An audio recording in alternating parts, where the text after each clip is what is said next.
Hello guys, welcome back to our channel excellent learning point. तो मेरे प्यारे बच्चों, कैसे हो आप सब? आई होप आप सब बहुत ज़्यादा अच्छे होंगे। तो आज की इस वीडियो में हम क्लास 10th का वर्कशीट नंबर 77 डिस्कस करने जा रहे हैं। ये हमारी साइंस की वर्कशीट है बच्चों, जहाँ पर आज जो हमारा टॉपिक है, हम आपको पता होगा कि हम तब से एसिड बेस एंड सॉल्ट वाला चैप्टर रिवीजन कर रहे हैं। तो यहाँ पे बच्चों हमारा जो क्वेश्चन है, कुछ आज काफ़ी रंग बिरंगा सा क्वेश्चन है। पूरे हमारे पास 9 क्वेश्चन हैं। ज़्यादा टाइम वेस्ट नहीं करते, बट वीडियो स्टार्ट करने से पहले अगर आपने अभी तक हमारे चैनल को सब्सक्राइब नहीं किया तो सब्सक्राइब कीजिए हमारे चैनल को एंड बेल आइकन को प्रेस करना मत भूलिएगा, ताकि आपको वीडियोस के लेटेस्ट अपडेट मिलते रहें। तो बच्चों वीडियो कंटिन्यू करते हैं। हमारा सबसे पहला क्वेश्चन है name the natural source of each of the following acid. अब सिट्रिक एसिड का, ऑक्सैलिक एसिड का और लैक्टिक एसिड का नेचुरल सोर्स हमें बताना है। ठीक है, तो देखो बच्चों, यहाँ पर ना सारे क्वेश्चंस मैंने रिटर्न में लिख रखे हैं, तो मैं आपको रिटर्न सॉल्यूशन भी दिखाते रहता हूँ। क्वेश्चन पढ़ते रहता हूँ और सॉल्यूशन दिखाते रहता हूँ। तो फर्स्ट क्वेश्चन तो हमने पढ़ लिया, अब इसका सॉल्यूशन लिख लेते हैं। तो जैसा कि बच्चों आपको स्क्रीन पर दिख रहा होगा, सिट्रिक एसिड का जो नेचुरल सोर्स होता है लेमन, लेमन से हमें मिल जाता है। स्पिनच से हमें ऑक्सैलिक एसिड मिल जाता है और लास्ट कर्ड से हमें लैक्टिक एसिड मिल जाता है। ठीक है, तो ये हमारा फर्स्ट क्वेश्चन रहा। इसके बाद अब जरा हम देख लेते हैं सेकंड क्वेश्चन क्या दे रखा है। सेकंड क्वेश्चन दे रखा है name some natural indicator and synthetic indicator. बच्चों आप कुछ एग्जांपल्स बताने हैं नेचुरल इंडिकेटर के और सिंथेटिक इंडिकेटर के। इसका भी सॉल्यूशन मैंने बता रखा है। वापस देखते हैं सेकंड क्वेश्चन। सेकंड क्वेश्चन में देखो आपको दिख रहा होगा बच्चों, नेचुरल इंडिकेटर है हमारे। सबसे पहला लिटमस पेपर, दूसरा रेड कैबेज लीफ, तीसरा टर्मरिक। बच्चों मैं कहूँगा आप सबको इसके इफेक्ट भी याद रखने चाहिए, जो कि हमारे वर्कशीट में है। वर्कशीट नंबर 7 या 6 होगी हमारी, जिसमें लिटमस पेपर देखो, अगर वो ब्लू होता है तो कब एसिड होता है, कब बेस होता है, ये सारी चीज़ें आपको याद रखनी चाहिए, बिकॉज कई बार वो क्वेश्चन में आता है। अब आज की वर्कशीट में तो नहीं दे रखा, सिर्फ एग्जाम्पल पूछे तो मैंने लिख दिया।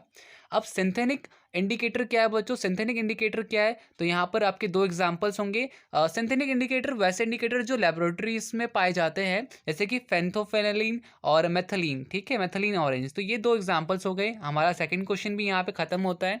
इसके बाद थर्ड क्वेश्चन देख लेते हैं। थर्ड क्वेश्चन है what are olfactory indicator, give one example also. Olfactory indicators क्या होते हैं बच्चों?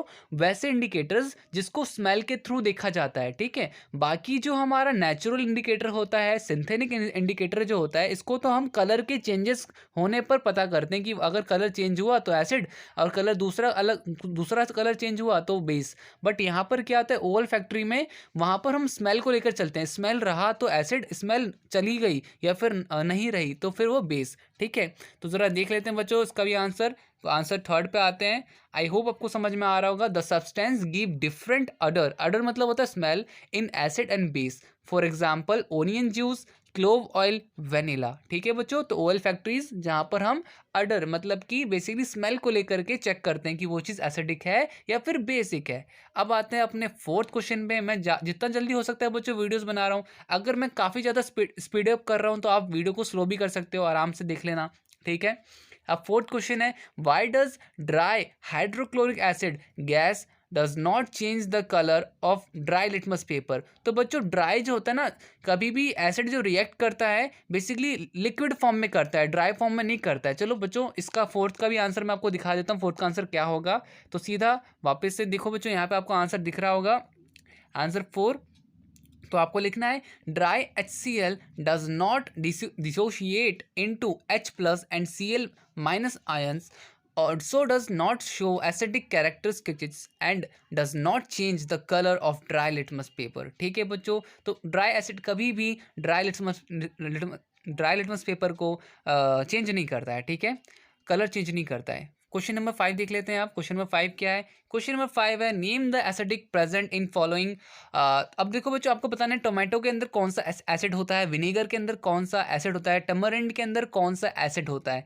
तो बच्चों क्वेश्चन नंबर 5 भी हमारा काफ़ी ईजी है। वन मतलब कि ये ना फर्स्ट क्वेश्चन, ये वर्कशीट आप समझ सकते हो कि ना ये 1 मार्क्स वाले हैं। सारे सारे क्वेश्चन 1 मार्क्स वाले हैं। आप इसको देखो, आपको अच्छे से बनाना है और आप इसे हाईलाइट कर सकते हो 1 मार्क्स वाले इंपॉर्टेंट क्वेश्चन। ठीक है, क्योंकि ये आपको भी पता है कि ये ज़्यादा बड़े मार्क्स ही नहीं आते। अब टमाटो में बच्चों आपको सिट्रिक एसिड मिलेगा। ठीक है, टमाटो में सिट्रिक एसिड, विनेगर में एसिटिक एसिड और टैमरिंड में टर्टार्टिक टर्टारिक एसिड। ठीक है, तो यहाँ पे बच्चों क्वेश्चन नंबर 5 भी हमारा खत्म हो गया और ये भी आप लर्न कर लेना। मैं वापस बता रहा हूँ 1 मार्क्स में क्वेश्चन पूछे जाते हैं। ठीक है, अब क्वेश्चन नंबर 6 को देखते हैं। क्वेश्चन नंबर 6 क्या है हमारा? क्वेश्चन नंबर 6 है, how can we test acid and base with chemical. बच्चों एसिड एंड बेस को हम केमिकल के साथ कैसे टेस्ट करेंगे,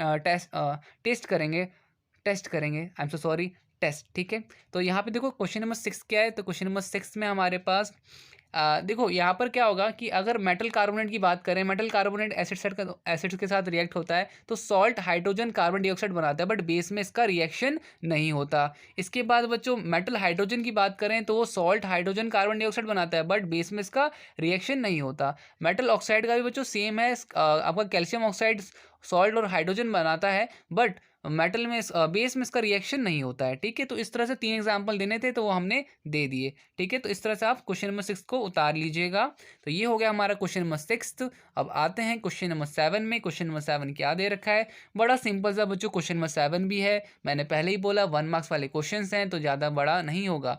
अब क्वेश्चन नंबर 7 है, right any 3 physical property of acid and base. तो बच्चों एसिड बेस की फिजिकल प्रॉपर्टीज बतानी है। तो देखो यहाँ पर वापस से आते हैं अपने आंसर में। आंसर में क्या है? तो आंसर में बच्चों आंसर है, बताया मैंने, बहुत बेकार जोक मारा, बट खैर यहाँ पे बच्चों एसिड, यहाँ पर एसिड जो है, एसिड सोर एंड टेस्ट स्टिकी होता है। अगर आप इसका सॉल्यूशन, अगर आपके पास एसिड है, उसका सॉल्यूशन है आपके पास, तो आप क्या करोगे, अपने फिंगर में रब करके देखना, काफ़ी चिपचिपा टाइप का स्टिकी होगा। ठीक है, फिर मतलब चिपक जाएंगे, आपकी फिंगर्स एक वक्त के लिए चिपक सकती हैं।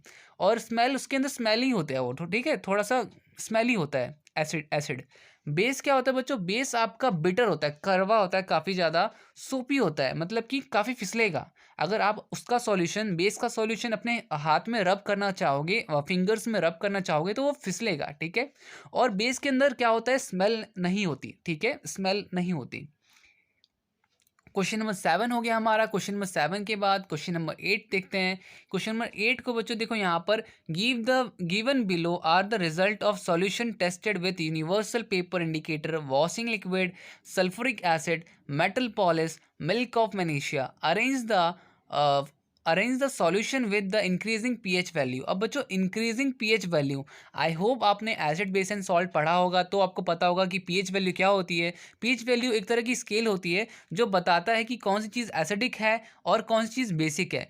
कौन सी चीज़ एसिडिक है मगर कितनी है, ये चीज़ ध्यान रखना, वरना आप सब बोलोगे सर वो तो इंडिकेटर भी बताता है कि कौन सी चीज़ एसिडिक है, बेसिक है, बट पीएच ये भी बताता है साथ साथ कि वो कितना ज़्यादा एसिडिक है और कितना ज़्यादा बेसिक है। ठीक है, तो यहाँ पे इंक्रीजिंग ऑर्डर बोला जा रहा है हमको किन 4 को लेकर, वॉशिंग लिक्विड और सल्फ्यूरिक एसिड, मेटल पॉलिश और मिल्क ऑफ मैग्नीशिया। तो देखो यहाँ पर बच्चों मैं सबका बता देता हूँ। क्वेश्चन नंबर 8 जो होगा हमारा, उसको हमें इंक्रीजिंग ऑर्डर में डालना है ना, तो सबसे सबसे पहले आपका आएगा सल्फ्यूरिक एसिड।